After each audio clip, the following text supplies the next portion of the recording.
عزیزو آپ بھی ایسے گریہ کریں کہ شہزادی کے دل کا مرہم ہو جائے. آپ کا باپ یا عزیز خدا نخواستہ دنیا سے گزر جائے تو شرما کے روئیں گے, دیواروں سے سر ٹکراتے ہیں. زہرا کا لال حسین اس دنیا سے چلا گیا نہیں ہے, لاش پہ گھوڑے دوڑا لیے گئے. ماں بہنوں, تمہاری گودیوں میں جو بچے ہیں نا, ان کے اوپر تم خود جانتی ہو, 6 مہینے کے بچے کو جب کبھی پیار کرنا تو گلے پہ پیار نہ کرنا, رباب کا کلیجہ چھنی ہو جاتا ہے.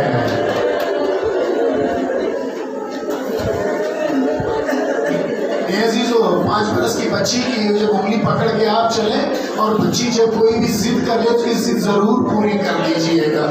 اور میری ماں بہنوں, جب بچیوں کے کو گوشوارے پہنائیے گا تو عباس کی ضمانت میں دے دیجئے گا,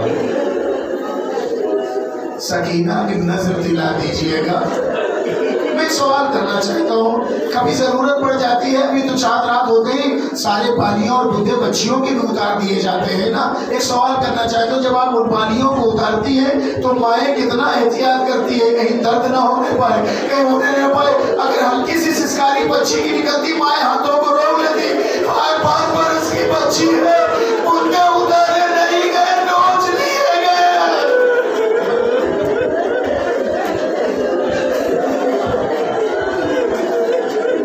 ابھی بھی لہر میں جو بچی سو رہی ہے, اس کے رخسار پہ نیلے نشان ہے, اس کے کرتے کا دامن چلا ہوا ہے.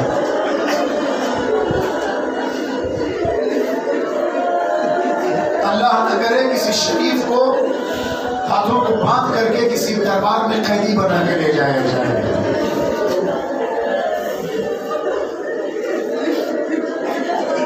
تاریخ نے لکھا کہ کسی نے امام سجاد سے پوچھا, مولا کربلا سے کوفہ, کوفے سے شام کا جو آپ کا سفر رہا ہے, سب سے زیادہ آپ کو کہاں اذیت ہوئی ہے؟ تو آپ تاریخ نے لکھا فتکرر 3 مرات الشام الشام الشام. امام نے 3 بار جملے کو دہرایا, شام شام شام. جو پوچھنے والے صحابی نے پوچھا آپ کا کیوں؟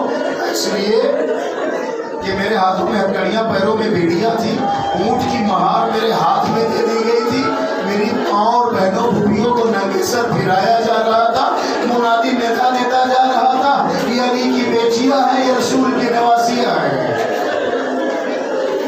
میں سر اٹھا کے چل نہیں پا رہا تھا.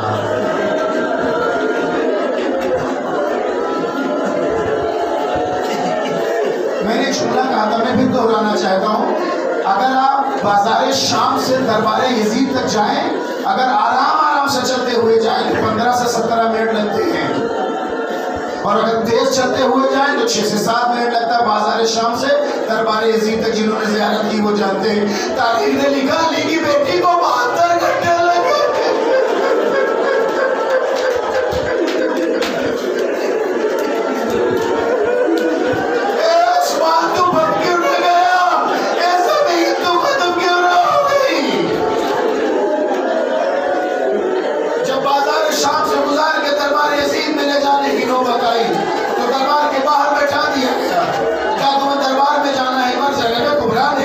سیدے سجاد سے کہا, میرے لال مجھے کہاں لے جایا جا رہا ہے؟ کہا پھوپھی اماں دربار میں. تاریخ میں لکھا ہے کہ زینب کبریٰ بیٹھ گئی, کہا عباس کی بہن دربار میں نہیں جاتی گئی. شب اربعین میں کوئی کمی نہیں کرنا چاہتا ہوں, دعا کیجیے گا ہمارے لیے.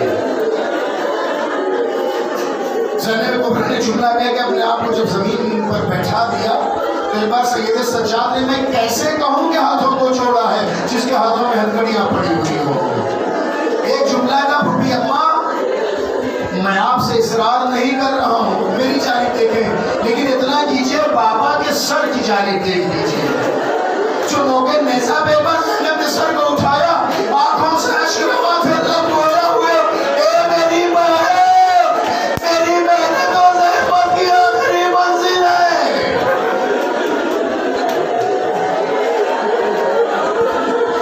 اے میری ماں جائی, تمہارے امتحان کی آخری منزل ہے. تاریخ نے لکھا زینب نے زمین پہ ہاتھ رکھا, یا علی کہہ کے کھڑی ہوئی. 7 دروازے تھے یزید کے محل پہ پہنچنے کے لیے.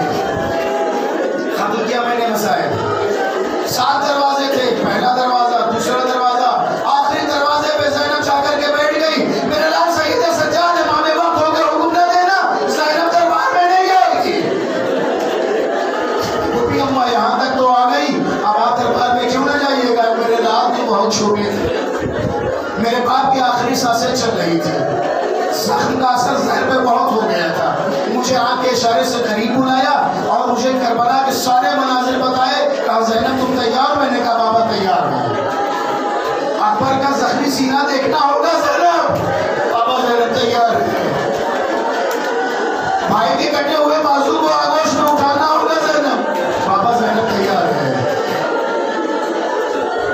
حسین کے سر موقع نیزہ پہ بلند ہوگا زینب. بابا زینب دیکھ لے گی.